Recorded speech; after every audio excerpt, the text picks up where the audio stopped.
ఏమవుతుంటే శక్తిని బట్టి ఒక పొట్టేల్ని బలిచ్చేవాళ్ళు.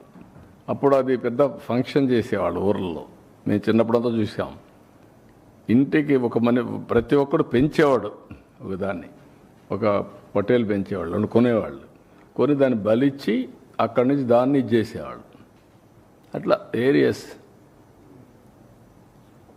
అంటే అంత ఆ స్టేజ్కి వెళ్ళిపోతున్నారు వీళ్ళు. ఏం చెప్తా, డెఫినెట్గా చట్టబద్ధకి వస్తుంది. ఎవ్వరికి కూడా హక్కు లేదు ఇష్టానుసారంగా టెర్రరిజం క్రియేట్ చేయడం, లేకుంటే ప్రొవోక్ చేయడం. ఒకప్పుడు రాజకీయాలంటే ఒక బ్యాడ్ ఎలిమెంట్ ఉంటే వాడితో అసోసియేట్ కావాలంటే భయపడిపోయేవాళ్ళం, పక్కన రానిచ్చేవాళ్ళం కాదు. ఇప్పుడు వాళ్ళతోనే రాజకీయం చేసే పరిస్థితికి వచ్చేసారు. That is dangerous trend. Sir, Jaganmohan Reddy ఒక కీలకమైన మాట మాట్లాడుతున్నాడు సార్. తన వెనకాల వస్తున్న జనాన్ని చూసి భయపడిపోతున్నారు, అందుకే నా ప్రోగ్రామ్ని కండక్ట్ చేయకుండా ఆపే ప్రయత్నం చేస్తున్నారు. ఇప్పుడు ఇంక 4 ఏళ్ల తర్వాత కదా నువ్వు మాట్లాడేది. అప్పుడు చూద్దాం నీ కథ. ఎందుకు ఇప్పుడు ఎందుకు అవన్నీ అంటే అట్లా మాట్లాడి బతకాలని చూస్తున్నారు. తప్పది. ఎవరు ఇది నేను ఎందుకే మీకు ఒక మాట చెప్పాను, విచిత్రమైనటువంటి మనస్తత్వాలు ఉండే వ్యక్తులు మారిగా ఉంటారు. ఎవరన్నా మాట్లాడతారా? పోలీసులు తిడతారా? పబ్లిక్ని తిడతారా?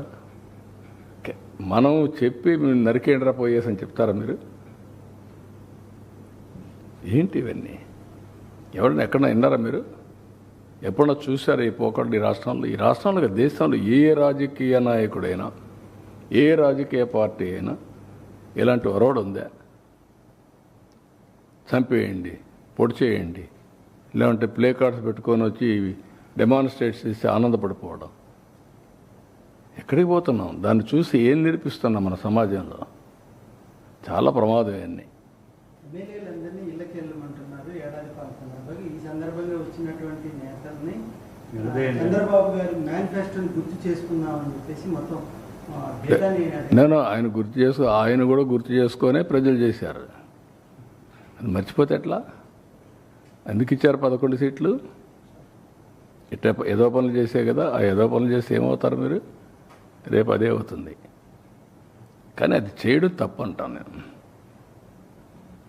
సరే, బెట్టింగ్ మీరు ఒక మాట అడుగుతున్నా, ఎవరై వెళ్ళిపోవడానికి? పోలీస్ చెప్పిన తర్వాత నేను ఎప్పుడన్నా పోయామా? మమ్మల్ని ఊర్లకు పోతాం ఒక 2 కార్లు అంటే పంపించారా? నేను ఎక్కడన్నా అబ్జెక్ట్ చేశారా? ఎవరన్నా పొమ్మంటున్నారు కదా. 10 కార్లకు పర్మిషన్ ఇచ్చి 5, 6కు 100 మందికి పర్మిషన్ ఇస్తే ఏం కావాలంటే మీకు? ఏమనుకుంటున్నారు మీరు? ఇరుకు సందుల్లో పోవడం, అక్కడ మీటింగ్లు పెట్టడం, స్టాంపేడ్లు కావడం, అక్కడి నుంచి ఇవన్నీ చేయడం, వైలెన్స్ క్రియేట్ చేయడం. ఎవరు నేర్పించారు మీకు ఇవన్నీ? పోలీసుల మీద మళ్ళా బ్లేమ్ చేయడం, బురద వేయడం. ఎక్కడ దొరుకుతాయి ఇవన్నీ? కొంచెం ఒక పద్ధతి, ఒక ప్రొసీజర్, ఒక హోందాతనం ఉండాలి నాయకులకి.